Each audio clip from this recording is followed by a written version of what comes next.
Good morning 10th class. आज आपकी maths की वर्कशीट नंबर 34 का टॉपिक है problems based on trigonometric ratios of 30 degree 45 degree and 60 degree. आपको यहाँ पर एक टेबल दिया गया है जिसमें आपको पुरानी रेशियोज रिकॉल करनी है जो आपने पिछली वर्कशीट में पढ़ ली हैं। देखिए, साइन 30 डिग्री की वैल्यू आपने पढ़ी थी 1/2, याद है ना आपको। इसी तरह से साइन 45 की वैल्यू होती है 1/√2 और साइन 60 की वैल्यू होती है √3/2। सिमिलरली कॉस 30 डिग्री की वैल्यू होती है √3/2, कॉस 45 डिग्री की वैल्यू होती है 1/√2। अब आपने बताना है कि कॉस 60 डिग्री की वैल्यू क्या होती है। सोचिए और यहाँ पर लिखिए। टैन 30 डिग्री की वैल्यू हमें याद है कि 1/√3 होती है। अब आपने सोचना है, याद करना है कि टैन 45 डिग्री की क्या वैल्यू होगी और टैन 60 डिग्री की क्या वैल्यू होगी। सो कंप्लीट दिस टेबल और फिर हम आगे चलते हैं। देखिए, आपकी वर्कशीट के अंदर जो फर्स्ट एग्जाम्पल दिया हुआ है वो बेस्ड है evaluate sine 60 degree cos 30 degree plus sine 30 degree cos 60 degree ऊपर बेस्ड। जो अभी अभी हमने रिकॉल किया था टेबल, वो हमने यहाँ पर देखिए बना लिया है। आपने अब तक ये वैल्यूज़ लिख ली होंगी अपने रजिस्टर में। देखिए, अगर हमें यहाँ पर इस टेबल को यूज़ करके वैल्यूज़ लिखनी है तो हम टेबल में देख सकते हैं कि साइन की वैल्यू 60 डिग्री पर होती है √3/2। तो हमने साइन 60 डिग्री की जगह पे क्या लिख दिया, √3/2। सिमिलरली कॉस 30 डिग्री की वैल्यू होती है √3/2, तो कॉस 30 डिग्री की जगह भी हमने लिख दिया √3/2। Now sine 30 degree is equal to 1/2। So sine 30 degree की जगह हमने लिख दिया 1/2 and cos 60 degree is also 1/2। तो हमने कॉस 60 डिग्री की जगह पे भी लिख दिया 1/2। हमने टेबल से सारी वैल्यूज़ देखकर यहाँ पर पुट कर ली। अब हमारा मेन काम है कैलकुलेशन करने का। √3/2 को जब हम √3/2 से मल्टीप्लाई करेंगे तो हमारे पास आंसर आ जाएगा 3/4। ये हमारी फर्स्ट टर्म थी जो 3/4 आ गई। इसी तरह से जो हमारी प्लस के बाद सेकंड टर्म है यानी 1/2 मल्टीप्लाइड बाय 1/2, उसको सॉल्व करके आंसर आ जाएगा 1/4। अब दो सिंपल फ्रैक्शंस हैं, हमें इन्हें ऐड करना आता है। हमने एलसीएम लिया 4, न्यूमरेटर सेम रहेंगे क्योंकि डिनोमिनेटर में कोई चेंज नहीं है। So 3 + 1 is 4 and 4/4 is 1। This is our answer. First example का आंसर है 1 जो आपकी वर्कशीट में सॉल्व है। अब आते हैं सेकंड एग्जाम्पल पे। सेकंड एग्जाम्पल के अंदर आपको कहा गया है कि in triangle ABC angle B is 90 degree. आप यहाँ देख सकते हैं कि एंगल B 90 डिग्री बना हुआ है एंड AB इज़ 5 सेंटीमीटर। ये AB 5 सेंटीमीटर है। इस AB को हम परपेंडिकुलर लिख सकते हैं। And angle ACB is 30 degree. ये एंगल ACB या जिसे हम अपनी ट्रिग्नोमेट्री में बोलते हैं थीटा, ये 30 डिग्री है। हमें निकालना है BC और AC की लेंथ। BC ये है और AC ये है। अपनी ट्रिग्नोमेट्रिक लैंग्वेज में हम BC को बेस और AC को हाइपोटेन्यूज बोल सकते हैं। तो लेट्स कैलकुलेट कि ये कैसे होगा। सबसे पहले हम सोचते हैं, क्योंकि हमें BC निकालना है तो BC है बेस और हमें दिया हुआ है परपेंडिकुलर। परपेंडिकुलर और बेस से रिलेटेड कौन सी रेशो है जो हमने पढ़ी है, रिकॉल करिए। हमने एक रेशो पढ़ी है P/B इज़ इक्वल टू, सोचिए, yes it's tan theta. So tan के अंदर परपेंडिकुलर और बेस इन्वॉल्व होते हैं। हमें परपेंडिकुलर पता है और बेस हमने ढूंढना है। थीटा भी हमारे पास है 30 डिग्री। सो अगर हम ये वाली रेशो लगाएं तो हमारा आंसर आ जाएगा। टैन थीटा का हमने फॉर्मूला लिखा P/B। थीटा की जगह 30 डिग्री, P की जगह 5 सेंटीमीटर और BC तो हमने बेस तो निकालना ही है। So putting the values, tan 30 की वैल्यू अगर आप ऊपर टेबल से देखेंगे, टैन 30 डिग्री की वैल्यू होती है 1/√3। तो हमने टैन 30 डिग्री की जगह पे लिख दिया 1/√3। 5/BC एज इट इज़ रहेगा और जब हम इस इक्वेशन को सॉल्व करेंगे तो हमारे पास BC आ जाएगा 5√3 सेंटीमीटर। तो हमने पहला काम तो कर लिया BC निकालने का। अब हम आते हैं दूसरी चीज़ पर, यानी कि AC निकालने पर। AC है हाइपोटेन्यूज। हमें परपेंडिकुलर दिया हुआ है और हमने हाइपोटेन्यूज निकालना है। तो अब हम सोचेंगे कि P/H यानी P और H को इन्वॉल्व करते हुए कौन सी रेशो होती है। सोचिए, यस इट्स साइन थीटा। तो अब हमने फॉर्मूला लगाना है साइन थीटा का। साइन का फॉर्मूला होता है P/H। थीटा की जगह हम 30 डिग्री डालेंगे, P की वैल्यू हमें ऑलरेडी 5 पता है। So this equation will become 1/2 is equal to 5/3। AC। क्यों 1/2 आया? क्योंकि हमें मालूम है sin 30 की वैल्यू होती है 1/2। इस इक्वेशन को सॉल्व करके हमें AC मिल जाएगा 10 centimetre. Therefore BC is 5√3 centimetre and AC is 10 centimetre. Coming to the next example. इस एग्जाम्पल में आपको कहा गया है कि अगर tan A + B √3 है और tan A - B 1/√3 है और A + B एक एक्यूट एंगल है, 90 डिग्री से छोटा है मतलब एक्यूट एंगल है, और A B से बड़ा है, तो आप A और B ढूंढिए। चलिए, हमें दो इक्वेशन दे रखी है, ये फर्स्ट इक्वेशन है और ये सेकंड इक्वेशन है। हम कॉलम ड्रॉ करके एक तरफ फर्स्ट इक्वेशन को सॉल्व करेंगे और दूसरी तरफ सेकंड इक्वेशन। फर्स्ट इक्वेशन में हमें दिया हुआ है कि tan A + B इज़ √3। ये हमने यहाँ पर एज इट इज़ लिख लिया। अब ज़रा थोड़ा सोचते हैं, जो अभी हमने टेबल पढ़ा था उसमें √3 tan की किस एंगल पर आता है, तो वो वैल्यू होगी 60 डिग्री। सो हम यहाँ पर √3 की जगह पर tan 60 डिग्री लिख सकते हैं। सो A + B = 60 डिग्री, क्योंकि हमने यहाँ से tan और tan दोनों कैंसिल कर दिए। So A + B 60 degree. ये तो हमने फर्स्ट इक्वेशन सॉल्व कर ली। Coming to the second equation, tan A - B = 1/√3। Now recall, tan में 1/√3 कितने डिग्री के एंगल पर होता है? हम सोचेंगे तो हमें याद आ जाएगा कि वो tan 30 डिग्री पर होता है, 1/√3। tan से tan जब कैंसिल होगा तो A - B = 30 डिग्री। हमारी जो दो ट्रिग्नोमेट्रिक इक्वेशंस थी वो सिंप्लीफाई होकर नॉर्मल एल्जेब्राइक इक्वेशन में कन्वर्ट हो गई है, और ये तो हमें बहुत इजीली सॉल्व करनी आती है। जब हमारे पास दो इक्वेशंस हैं तो हम उन्हें ऐड या सब्ट्रैक्ट करके सॉल्व कर सकते हैं अगर उनके कोई कोफिशिएंट नहीं है वेरिएबल के।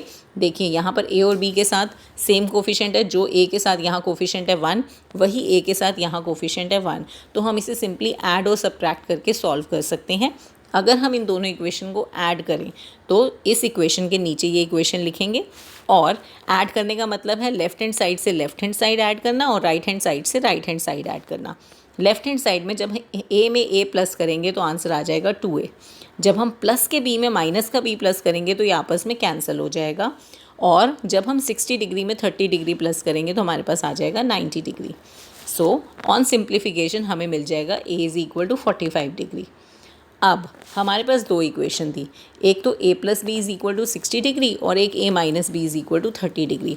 आप कोई भी एक इक्वेशन में A की वैल्यू 45 पुट करके B की वैल्यू निकाल सकते हैं।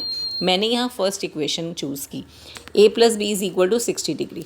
इस इक्वेशन में अगर A की जगह पे हम 45 डालेंगे तो ऑब्वियसली जो प्लस हो रहा है नंबर यहाँ पे वो दूसरी तरफ जाके माइनस होगा, and B will be 60 degree - 45 degree, that is 15 degree.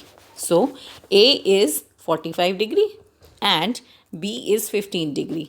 ज़रा हम एक बार और चीज़ चेक करते हैं। एग्जाम्पल में हमें ये दिया हुआ था कि A is greater than B। यहाँ पर वो चीज़ ट्रू है, A की जो वैल्यू है वो B की वैल्यू से बड़ी है। इफ़ बाई चांस कैलकुलेशन करते करते अगर हमारे पास A की वैल्यू छोटी और B की वैल्यू बड़ी आ जाए तो हमें रुक कर दोबारा अपना सॉल्यूशन चेक करना पड़ेगा कि कहीं हमसे कोई एरर तो नहीं हुआ। कभी कभी सॉल्यूशन निकालते हुए हमारे पास ऑप्शन होती है कि या तो A की ये वैल्यू होगी या वो वैल्यू होगी, तो ऑप्शंस चूज़ करते वक्त इस तरह की कंडीशंस हमें बहुत हेल्प करती है। जैसे कि यहाँ पर दिया हुआ है कि A की वैल्यू बड़ी ही होनी चाहिए B की वैल्यू से। Okay, so everything which is given in question is very very very valuable. सबको बहुत ही ध्यान से देखना है और आपने ध्यान से। Coming to the next example, example number 4 में आपको दिया हुआ है evaluate sin 30 degree plus tan 45 degree minus cosec 60 degree upon sec 30 degree plus cos 60 degree plus cot 45 degree. यहाँ पर हम न्यूमरेटर और डिनोमिनेटर को अलग अलग सिंप्लीफाई करते हैं। अपनी ईज़ के लिए आप साथ साथ भी कर सकते हैं। सबसे पहले अगर हम न्यूमरेटर देखें तो न्यूमरेटर हमें दे रखा है sin 30 plus tan 45 minus cosec 60 degree. हमें टेबल की सारी वैल्यूज़ पता है। According to the table that we have made, sin 30 की वैल्यू है 1/2, tan 45 की वैल्यू है 1 और cosec 60 की वैल्यू है 2/√3। इन तीनों नंबर्स को सॉल्व करने के लिए हम पहले इनका डिनोमिनेटर लेंगे। हमारे पास डिनोमिनेटर में वैल्यूज़ हैं, एक तो 2 है और एक √3 है, तो इसका एलसीएम आ जाएगा 2√3। एलसीएम लेने के बाद न्यूमरेटर्स तो आपको लिखने आते हैं, फिर भी एक बार रिकॉल करते हैं। जो नया न्यूमरेटर होता है उसको निकालने के लिए पहले हम न्यू डिनोमिनेटर को ओल्ड डिनोमिनेटर से डिवाइड करते हैं, मतलब 2√3 को हम टू से डिवाइड करेंगे। देखिए 2√3 को जब हम 2 से डिवाइड करेंगे तो हमारे पास क्या आ जाएगा, √3। ये जो नंबर आएगा ये हमने न्यूमरेटर में मल्टीप्लाई करके यहाँ लिखना है। 1 को जब हम √3 से मल्टीप्लाई करेंगे तो आ जाएगा 1√3। नाउ यहाँ डिनोमिनेटर में कुछ भी नहीं है, मतलब 1 है। न्यू डिनोमिनेटर को ओल्ड डिनोमिनेटर से डिवाइड करेंगे। 2√3 को जब हम 1 से डिवाइड करेंगे तो इसका आंसर फिर से 2√3 आएगा। इस 2√3 को हम न्यूमरेटर से मल्टीप्लाई करेंगे। 1 multiplied by 2√3 will be 2√3, correct.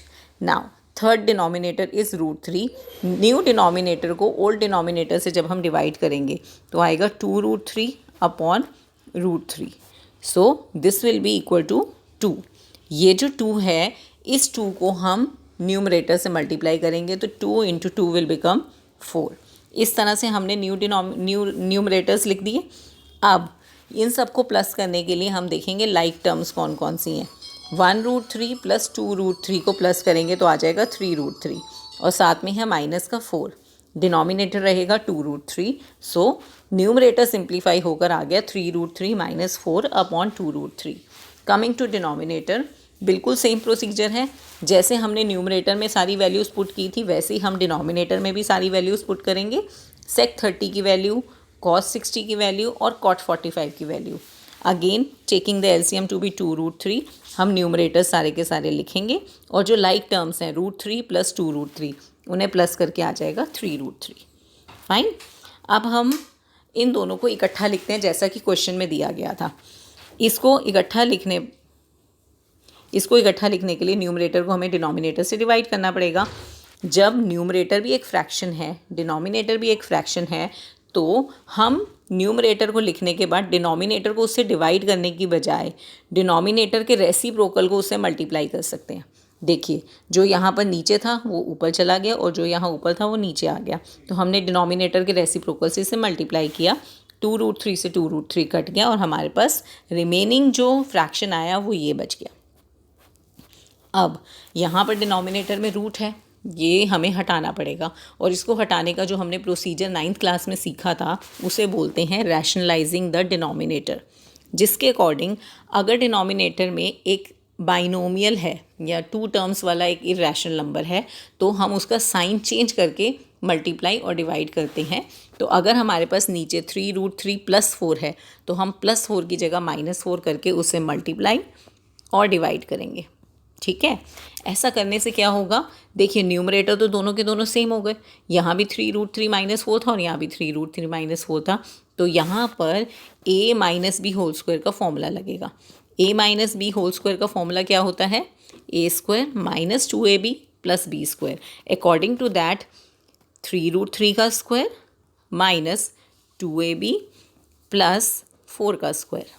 ठीक है, ये हमने फर्स्ट फॉर्मूला लगा दिया और डिनोमिनेटर में a plus B into a minus B का फॉर्मूला लगा के हमारे पास आएगा a² माइनस b²। थोड़ा सिंप्लीफाई करेंगे तो सिंप्लीफाई करने के बाद हमारे पास आ जाएगा 3√3 का स्क्वायर 27। ये सब मल्टीप्लाई करेंगे 2 इंटू 4 8, 8 इंटू 3 24, साथ में √3। रूट के अंदर वाले नंबर अंदर रहते हैं और बाहर वाले नंबर बाहर रहते हैं, और 4 का स्क्वायर 16 अपॉन अगेन 3√3 का स्क्वायर 27 एंड 4 का स्क्वायर 16। सिंप्लीफाई करेंगे लाइक टर्म्स को तो हमारे पास आ जाएगा 43 minus 24 √3 upon 11। This is the final answer of example number 4। Coming to the last example of the worksheet, हमारे पास यहाँ पर एक फ्रैक्शन दिया हुआ है, ट्रिग्नोमेट्रिक फ्रैक्शन। हमें उसकी वैल्यू निकालनी है और 4 ऑप्शंस में से चूज़ करनी है। ध्यान देने वाली बात यह है कि यहाँ चारों ऑप्शंस में से कहीं पर भी नंबर्स मेंशन नहीं है, हर जगह ट्रिग्नोमेट्रिक रेशोज़ गिवन है। सो जो भी नंबर आएगा सिंप्लीफाई करके गिवन फ्रैक्शन को, उसको सॉल्व करने के बाद जो भी नंबर आएगा उसको हमने चेक करना है कि वो इनमें से चारों में से कौन सी रेशो के बराबर है। चलिए सॉल्व करते हैं। हमें दे रखा है 2 tan 30 upon 1 minus tan square 30 degree. Value डालेंगे tan 30 की यानी कि 1/√3, तो 2 tan 30 हो जाएगा 2 इंटू 1/√3 और 1 माइनस tan स्क्वायर 30 हो जाएगा 1 माइनस 1/√3 का स्क्वायर। सिंप्लीफाई करेंगे, ये आ जाएगा।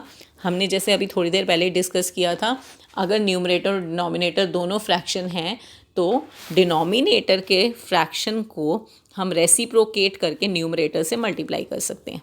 सो 2/√3 को हम मल्टीप्लाई करेंगे 2/3 के रेसिप्रोकल से, यानी 3/2 से।